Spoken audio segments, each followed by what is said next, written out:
everybody aware of that setting and how it's used and what it means and what have you. So on the CMYK profile, this was set up to convert using a swap profile. Well, swap is a standard web offset profile. That might mean to us that it's going to maximize the total ink density to be no more than 280. Well, if this job is going on an uncoated sheet, that might be too much. So within the CMYK pull-down menu, you have the opportunity to set specific color conversions based on what type of paper that you're going to be printing on. And this is very important because with RGB, and as Francis was explaining to you, he hid black because there's no black in RGB. But now, to the printer, we're going to now introduce black into the conversion. And that's what they call the rate of change. So what that means is that the black starts to come in the 3-color or the cyan, magenta, and yellow at some certain point of the tonal range, which we've been talking about all day. And this quadrant right here represents 0 or highlight, quarter tone, mid-tone, 3/4 tone, and shadow. Where do I want my black to come in on that separation?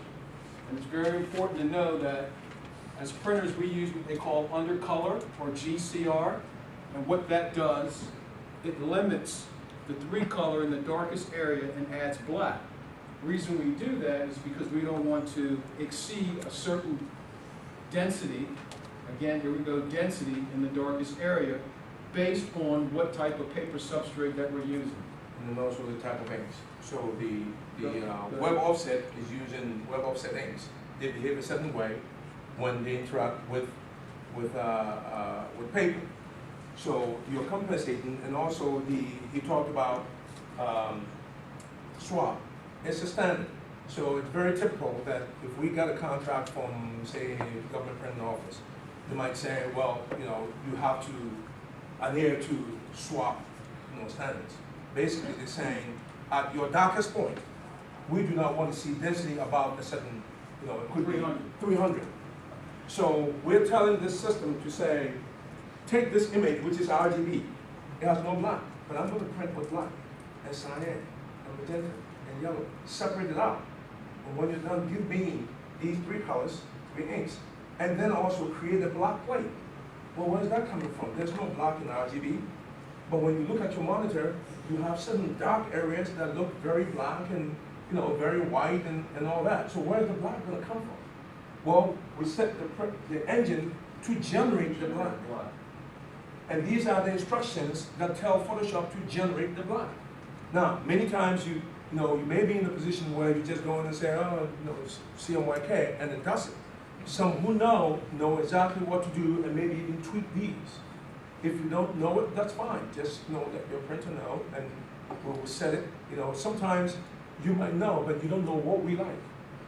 Some people like GCR, great component replacement. Some people like UCR, which is undercolor reduction. So there are all 2 different ways of generating black. Which one do I like? Which one works best for our system? You may not know. So just call it and say, hey, I've got some RGB images, blah, blah, blah. We may be able to give you some guidelines to do the separation. Or else, we might say, just leave it alone. Many times, Steve deals with that. Leave it alone, Steve gets hold of it. We'll take the RGB images. What paper is it running on? How much black should I generate? Where should my black come in? All of those are issues that he's going to deal with, to get the most out of that image, for you. Remember, we're trying to match something. But we're also going to match it based on the stock that you're trying to get us to print on. Maybe ideally, it would be nice printing on coated paper. But you did not specify coated paper for it, maybe for a good reason. It will come out really nice on white, the brightest white paper you can find. After all, that's images project themselves, color projects itself better, that way. But when color comes against other colors, it tends to dim itself. The other color subtracts some of itself from the color present. And therefore, the color doesn't stand out as bright as it could. When it's on white paper, it reflects everything, okay? So he might look at it and say, well, it's printing on this type of paper. It's not the brightest paper. I have to do these kinds of compensation to allow the image to be at its best, okay? And all of that will be inside, you know, of that here. quantity. Now, my question is everybody, when they are doing their conversion, do they understand exactly what's going on when you see that sign, magenta and yellow drop, and you see the black shoot up? Is anybody aware of what's going on for the most part when they do their conversions? Because I was gonna have you go down the pull down menu and where it says black generation, Mhm. go to heavy. Because sometimes if you're working behind somebody, set it up, go ahead, pull it down, not max, heavy.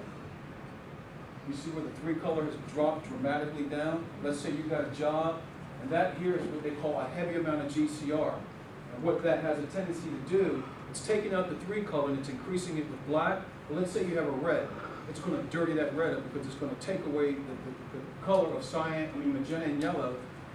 Bring that down, it's still gonna look red, but it's gonna substitute that with black. And so you gotta be very careful. If you are gonna do conversions, if you wanna go into your color settings, make sure that you have your conversion set up properly to what you want it to be converted to.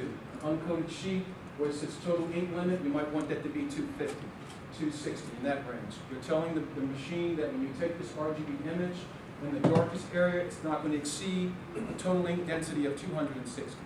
So make sure that when you are going to do your conversions, go into your color settings and make sure that it's set properly. I myself use a light. If you go to black generation for a minute, go into where it says heavy. I use a light, and that gives me more of a skeleton black because I want the black to do most of its work up in here. If you go back to heavy, Francis, you'll see where and the black right here is in the mid-tone.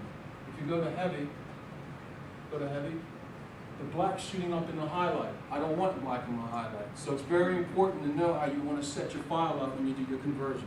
And that's what all that information represents. UCR is undercolor removal. That's mostly used in reproduction of art because what it's doing, it's adding three color and reducing black. GCR, gray color replacement or removal, is decreasing the three color and adding black. That's good for pictures like this. When you want shape, we talked about shape, and that's tone, black, gives you Give you shape. more tone, and then rock the color around the tone. Yes, right? Yes, So sir. you see your black is going up. Now, which one of those two options, the GCR or the UCR, is more color correct? You said you use it for art, which would make me think that that's more color correct. Well, because if you're dealing in art, a lot of times it doesn't have a lot of black. But you have to have you have to reduce ink so that when we do go on press, we're compensating for the gain. That's pretty much what this is doing. When you're dealing in the art reproduction, you don't want a lot of black because it will muddy up the primary colors. So you're still applying undercolor, it's just a different degree of undercolor. So you're increasing three color and reducing black. It's still making it dark, but you're not taking away the three color and increasing the black to make it dark.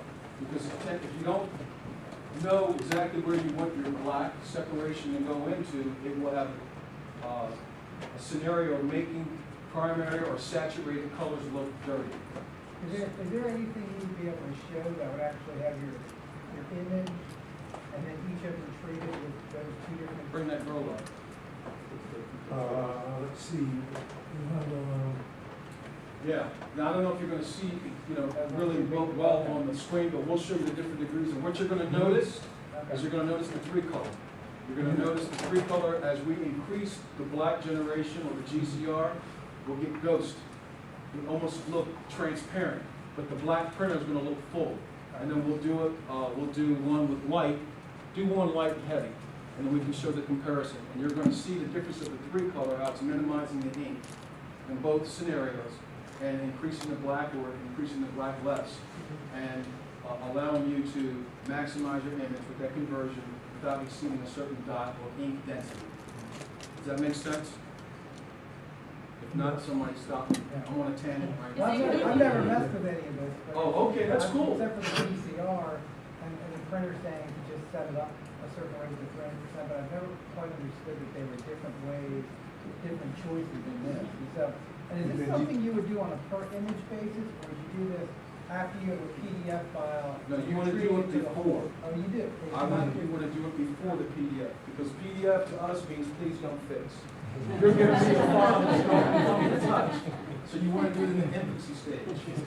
And 9 times out of 10, we're fixing it. We want it. Yeah. That's good. And again, No. are you doing it on a per image basis, or are Yes. you doing it Yes. under a whole like InDesign file? We do No, it. per image Go ahead. basis. You are? You're doing it on a per image basis, yeah. As you bring, the files, I'm not sure. I have a second. So if you bring in, as you're working on your images, let's say you're about to work on a project, you purchase images or you took shots of images, yourself. Your camera is set to sRGB or you change it to Adobe RGB. I change it to Adobe RGB because I know I'm going to do something for offset printing and I want to get the widest range. So when I do the conversion, I'm giving it as much information as possible to work with. Okay. So once you open up your images, you have to convert those images at that stage. It's RGB, you can go to image mode in Photoshop and say convert to RGB, to CMYK. Before you convert, this setting, you would have gone in there and made the color settings the way you want it, or the way your printer recommends that you set it for. Heavy GCR or light GCR or medium GCR, you set it accordingly and let it go, right? And it will do the conversion for you. And you do that with every image. Now, if you've got 1,000 images, do I really want to sit down and do 1,000 images? Probably not. What I'll do is I'll do one and save an action, okay? And after that, I'll tell the action to automate the process and tell it, okay, use this action, attack the images, all 5,000 images in this folder, and go out to lunch. And your boss is wondering, gee, why is he spending 1 hour at lunch? No, I'm converting 1,000 images while I'm eating with my friends, right? So I'm actually working. I'm on the side of the company. It's not that I'm taking 30 more minutes. I'm really being considerate and working while I'm out there. So you can have your images converting while you're still out eating lunch, okay? So each image, and Steve is going to demonstrate that. Each image you have to go in and make the adjustment. Actually, I want you to drive the computer. Sure. All right, so duplicate that, and then we'll do the different degrees of GCR. We'll kind of minimize it, and then we'll go through the channels. Sure. And that'll be a pretty good illustration of what the different degrees of GCR does to a file. Sure. And I also want you to yeah. So what we want to do, once he duplicates that, we'll go ahead and we'll apply one with the light GCR, and then we'll apply one with the heavy. And then we'll go into the channels and show you the difference. We'll go 3 colors, and we'll go independently to each channel, and we'll see what the difference would be. Show you the difference degree of GCR.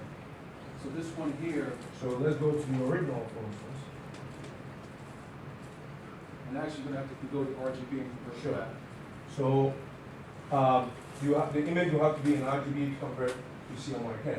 So now I'm going to go back to RGB and convert. Now, you don't want to get into this habit though, No. because each time you convert the image, you're going from a color space with a much wider gamut, RGB, to CMYK. You dump in information, color information, say go away, it's too much. I'm going to have to fit it within this range, okay? So after you do it and you save the file and you want to go back and say, well, I'm going to reconvert it again to another, different setting, you go back, you take that image, you got to go back to RGB.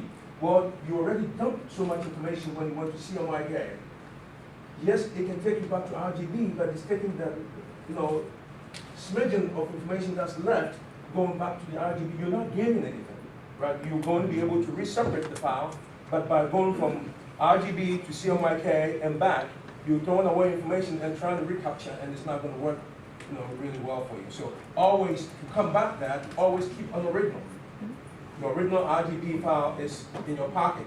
Just in case something is messed up, you can always go back to it, okay? So that should be your workflow. So I'm going to convert this image to RGB because it's been previously separated to CMYK, Right. okay? So go ahead and set this So, one. one second. As you can see, you have your channels red, green, and blue.